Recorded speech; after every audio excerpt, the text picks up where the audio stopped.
Okay, today we are going to look at some properties of some general functions because now is the time when we're going to look at functions a little more generally now that we have some specific ones such as linear, constant, quadratic, cubic, rational, polynomial, as well as our absolute value function, our step function, and other piecewise functions. So now we can talk about general properties of functions and have some examples to look at. So first, a function f of x is increasing on an interval I, if and only if, for every two values in the interval, if x1 is less than x2, then the function value of x1 is the function value of x2.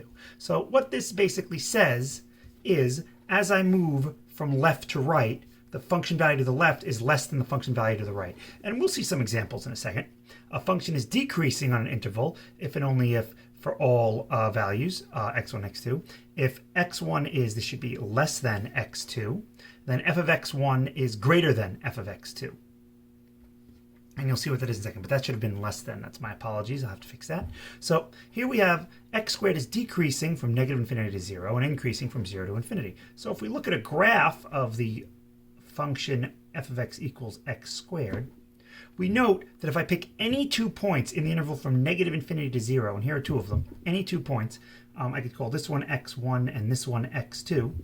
X1 is less than x2, but the function at x1 is greater than the function at x2. In other words, I started higher up than I ended. And that's all this is saying. This is saying that given any 2 points in this interval, could be this one and this one, could be this one and this one, could be this left one over here and the point at 0. If I go from left to right, the function values are going to go down. That's all that decreasing means.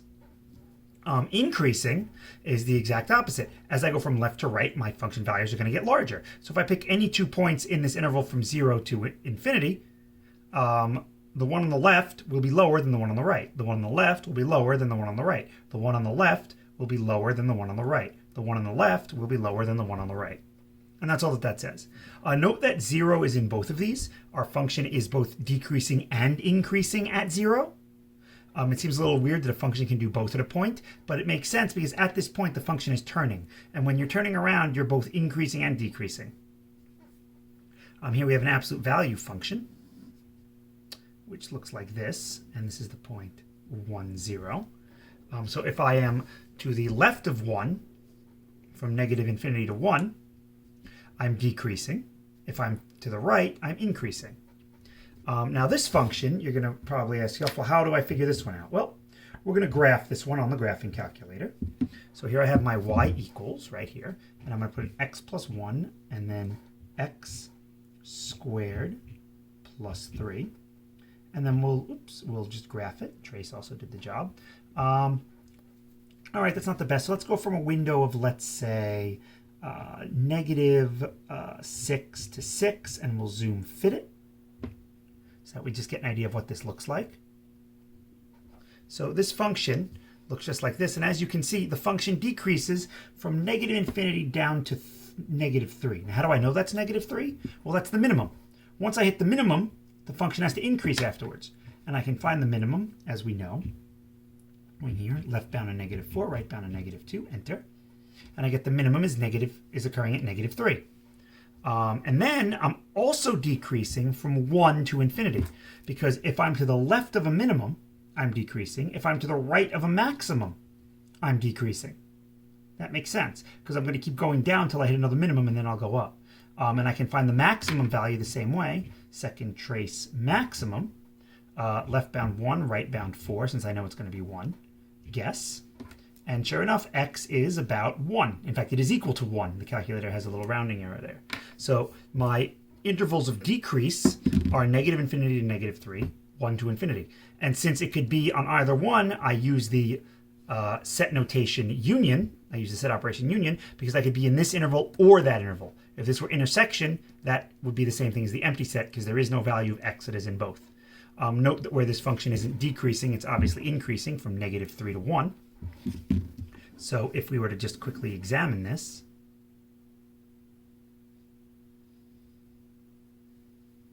that's what it looks like. This is the point negative 3. This is the point 1, or the x value.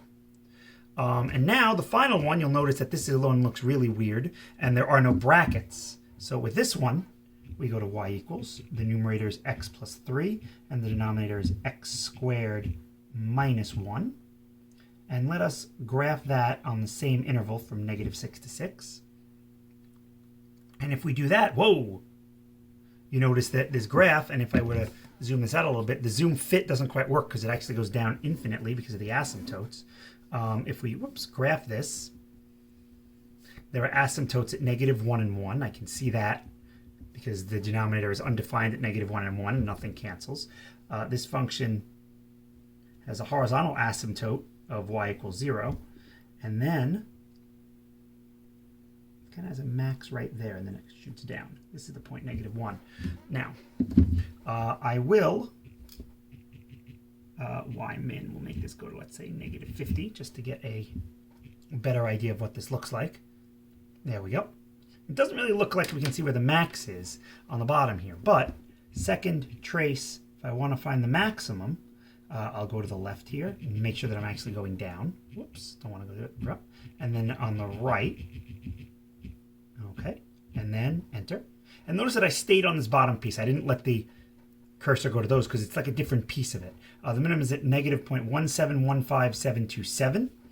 The first time I did this, got -0.1715705. But again, like I said, we're only going to be looking at the first 4 decimal places because the calculator tends to be accurate to that. And then there are all these little rounding errors that occur. And then the same thing is true here. Same value. But why the open parentheses? Why -infinity to -1 is it increasing? Well, it starts all the way on the left.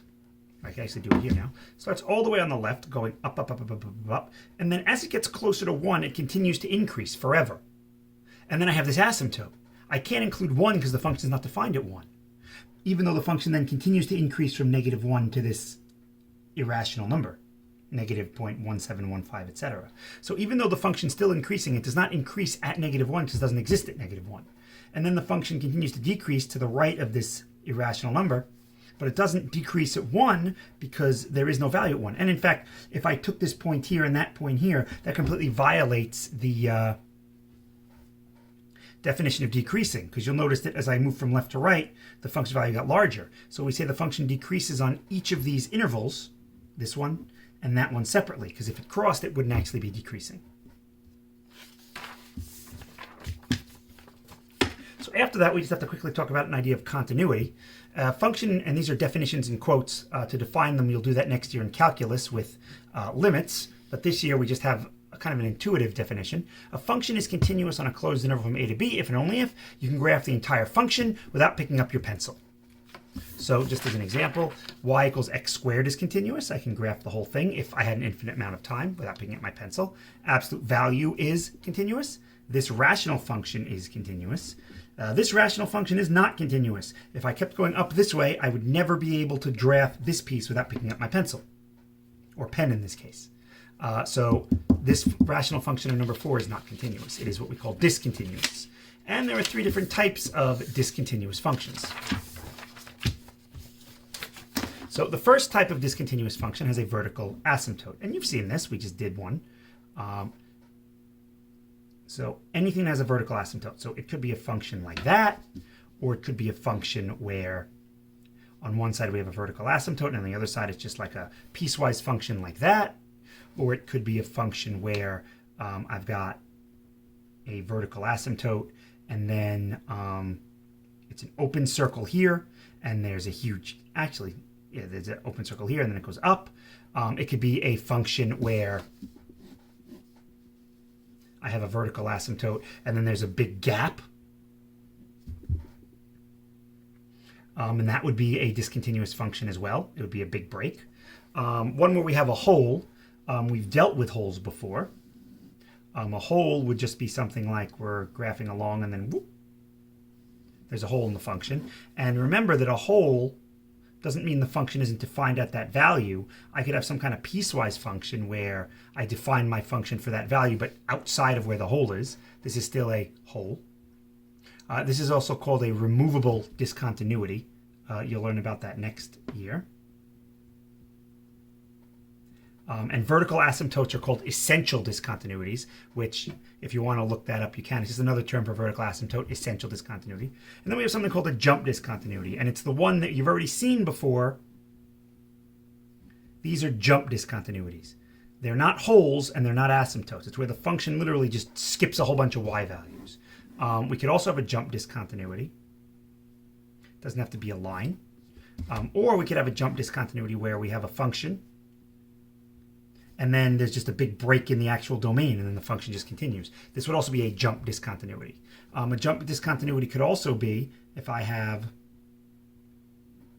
this is a constant function that just doesn't exist from, let's say, 1 to 3. That's also a jump discontinuity because I'm jumping from one point to another. It's not an asymptote and it's not a hole. This would be more of a gap.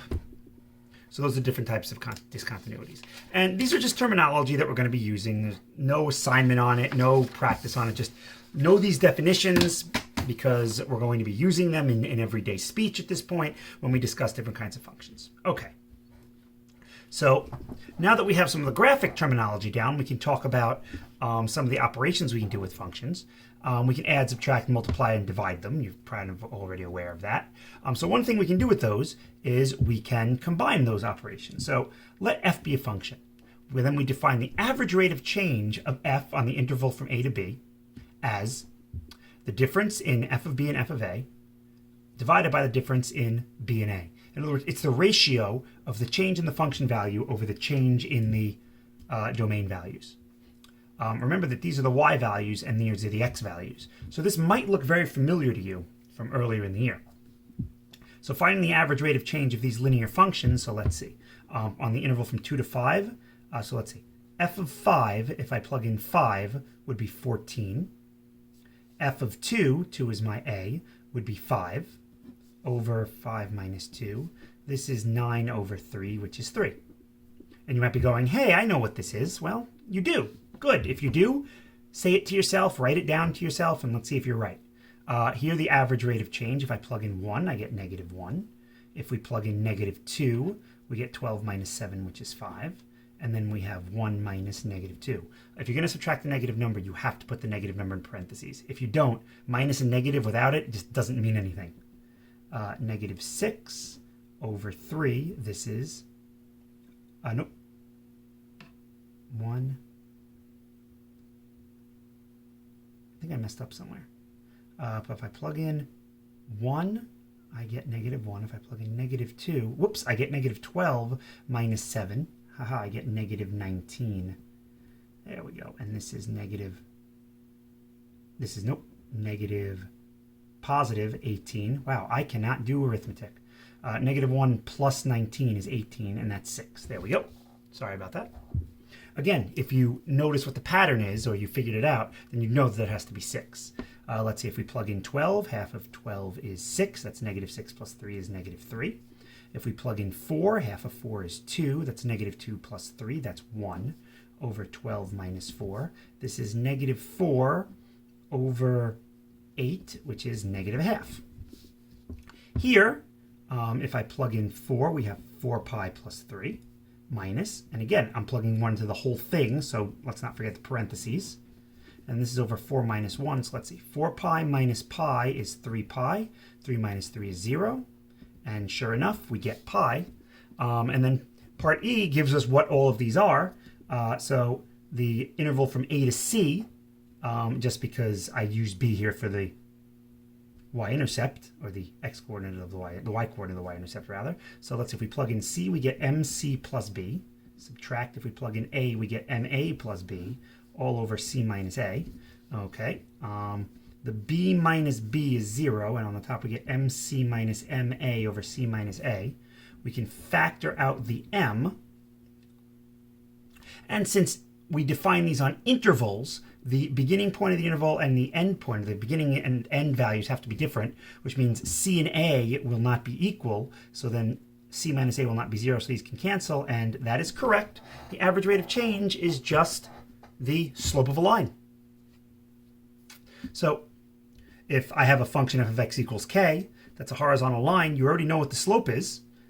The slope of a horizontal line is 0. So if I find the average rate of change of this, let's see, f of b is k, f of a is k over b minus a. This is 0 over b minus a, and we know that b and a are not equal, so it's not 0 over 0, it's 0 over some non-zero number.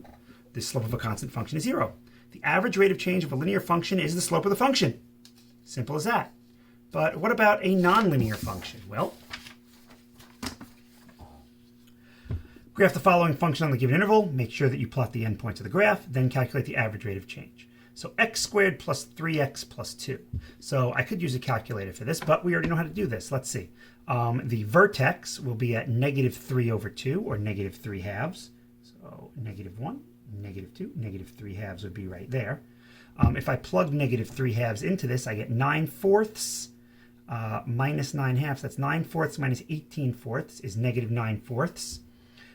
Plus 4 fourths would be negative 5 fourths. So negative 5 fourths, if that's, make this bigger, if that's 1 and that's 2, negative 5 fourths would be like right here. Okay, this factors into x plus 1, x plus 2. So that means it's going to have roots at negative 1 and negative 2. And now I can just kind of connect this. And there is my graph. And now I need to calculate the average rate of change. Okay, well, I'm going to calculate the average rate of change. Okay, so if I plug in negative 1, we get 1 minus 3 plus 2, that's 0. If we plug in negative 2, that's the other root, we get 0. Over negative 1 minus negative 2, that's just 0. Well, let's look what happens when we graph the line that connects them. We get a horizontal line, and this has a slope of 0.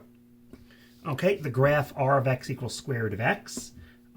If we graph this, if this is 1, 2, 3, 4, 1, 1 is on the graph, and 4, 2 is on the graph.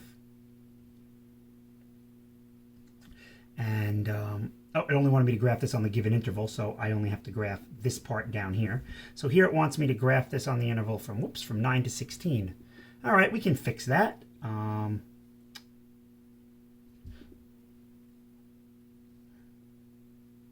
right, here's what we can do. We can make this 9.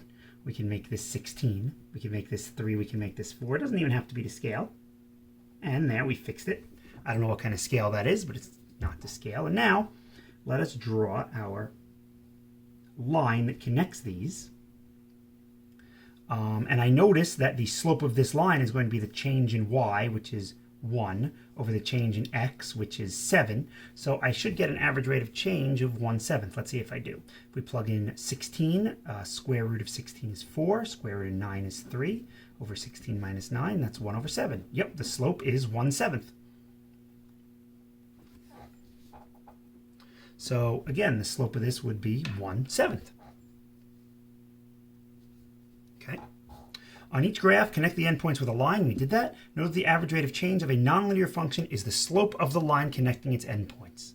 In other words, the average rate of change of a nonlinear function is the slope of the secant line. A secant line is a line that intersects the function at 2 given points. It could intersect in more, but it's specifically 2 given points. And so the average rate of change, graphically, is just the slope of the secant line that connects the endpoints of the interval. So that's kind of cool.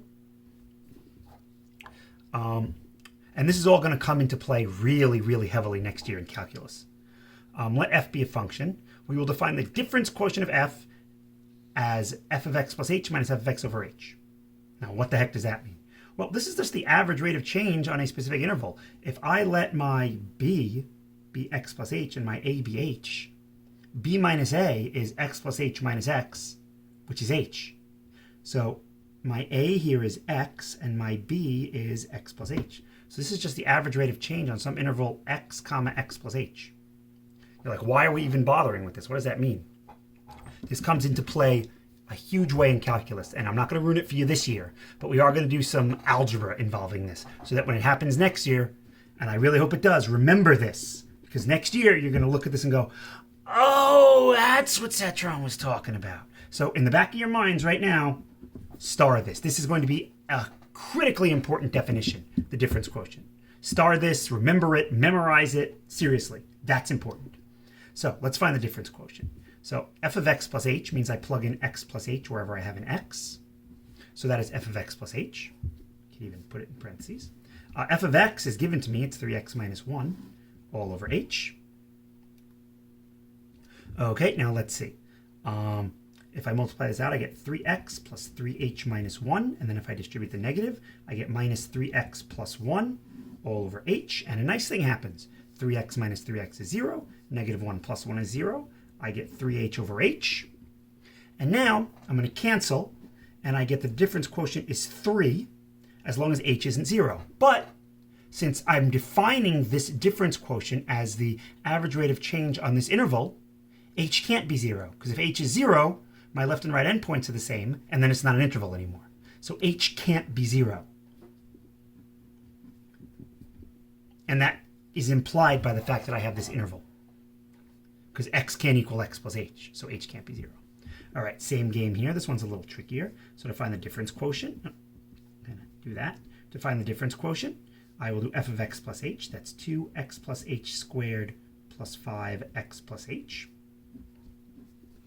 Minus f of x, which is given to me, or in this case g of x, everything is g, all over h. So let's multiply this out. If I multiply this out as x plus h squared, I have to distribute. I can't just do x squared plus h squared. I would have a middle term of the binomial. So when all is said and done, this is 2x squared plus 4xh plus 2h squared, and you can do that yourself if you don't believe me, plus 5x plus 5h, minus 2x squared minus 5x all over h. And then a nice thing happens. The 2x squareds cancel, the 5x's cancel, and we're left with 4xh plus 2h squared plus 5h over h. And I can factor an h out of the numerator. h, 4x plus 2h plus 5 over h. And then the h's cancel, and I'm left with the difference quotient being 4x plus 2h plus 5. Yep, my difference quotient is going to have x's and h's in it.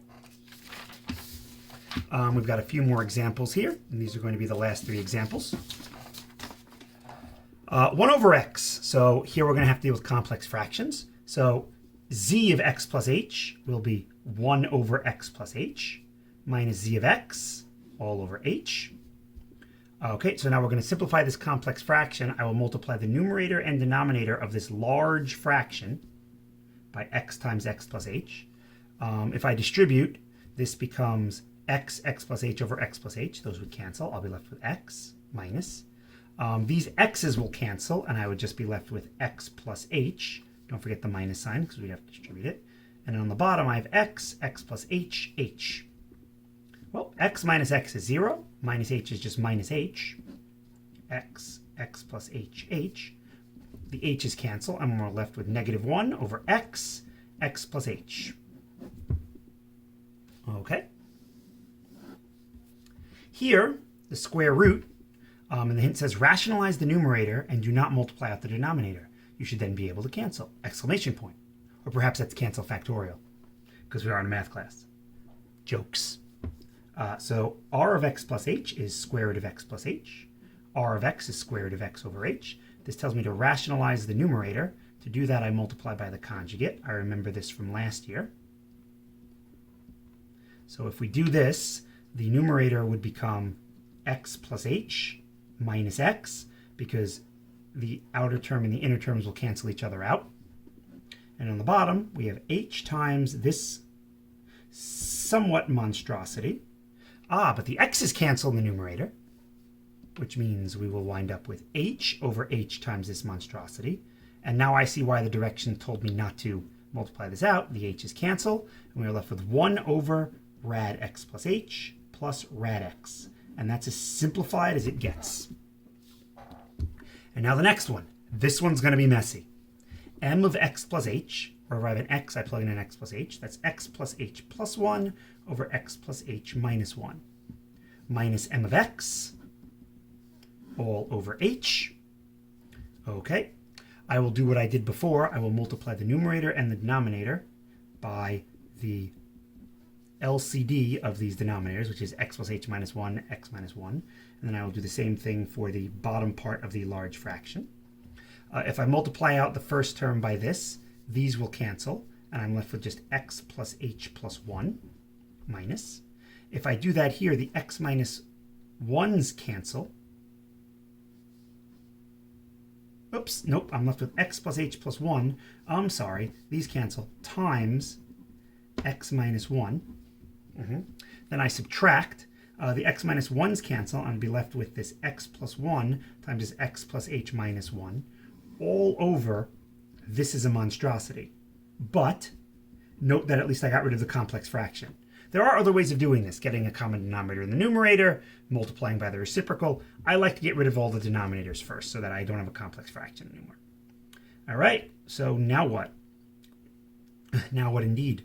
Now let's multiply out the numerator. This will be x squared minus x plus xh minus h plus x minus 1 minus, this will be x squared plus xh minus x plus x plus h minus 1 all over h, x plus h minus 1, x minus 1. So now let's see. The x squared minus the x squared cancel. These minus x plus x cancel. Let's see. This minus x and plus x cancel. This xh and this minus xh cancel.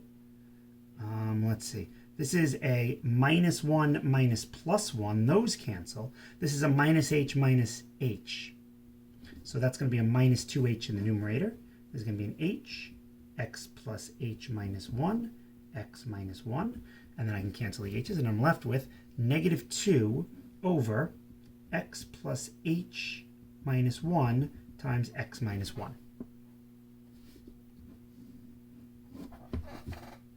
Nice little review of algebra we did there. And this is the difference quotient, and that's it. And as always, this lesson gets the Cetron seal of approval. And since we did two different handouts, this seal of approval is going to be much bigger than the other seals of approval. Bye.